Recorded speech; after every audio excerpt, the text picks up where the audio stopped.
রাখালের ছোট্ট কুটির। সকালবেলা গরু বাছুরের ঘণ্টাধ্বনি শোনা যাচ্ছে।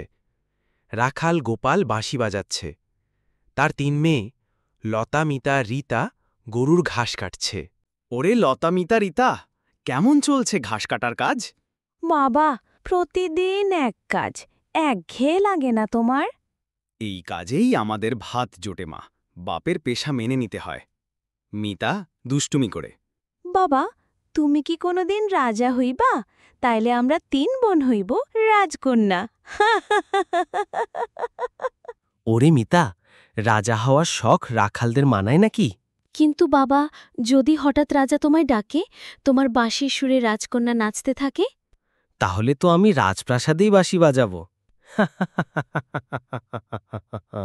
৩ বোন খিলখিল করে হাসে। একজন গ্রাম দৌড়ে আসে, গলায় শ্বাস নেই। ওরে গোপাল ভাই, বড় খবর! রাজা ঘোষণা দিচ্ছে যে ব্যক্তি আমার দুঃখের কারণ খুঁজে দেবে তাকে অঢেল ধনসম্পদ পুরস্কার দেওয়া হবে। বাবা, তুমি গেলে না কেন? এত বুদ্ধি তোমার? আমি আবার রাজাকে কি বলবো? আমার তো পেট ভরলেই সুখ।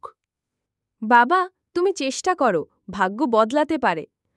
আর যদি রাজা তোমায় জামাই বানায়? আমি তাহলে রাজা হব আর তোমরা রাজকন্যা। সবাই হেসে ওঠে।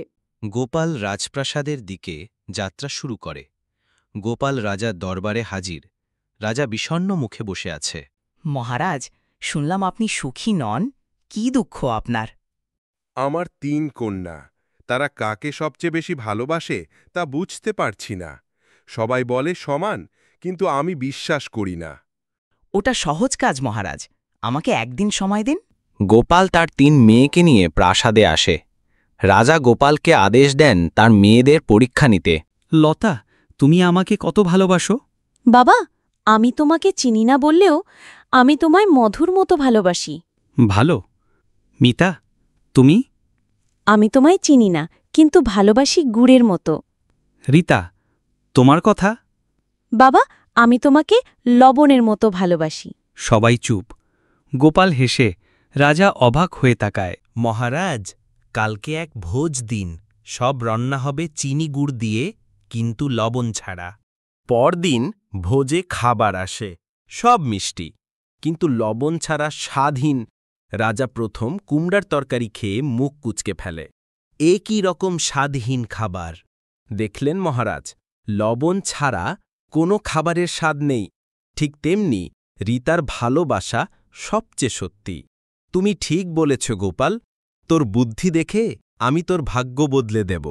রাজা গোপালকে অঢেল সম্পদ দেয়।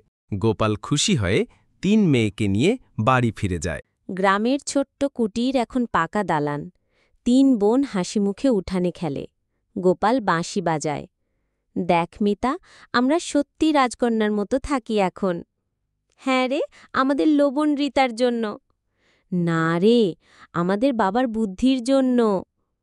সুখে থাকতে গেলে শুধু টাকা না, দরকার ভালোবাসা আর বুদ্ধি। গল্পের শিক্ষা: ভালোবাসা শুধু বড় বড় কথায় নয়, তার গভীরতাই আসল। আর বুদ্ধি দিয়ে ভাগ্যও বদলায়।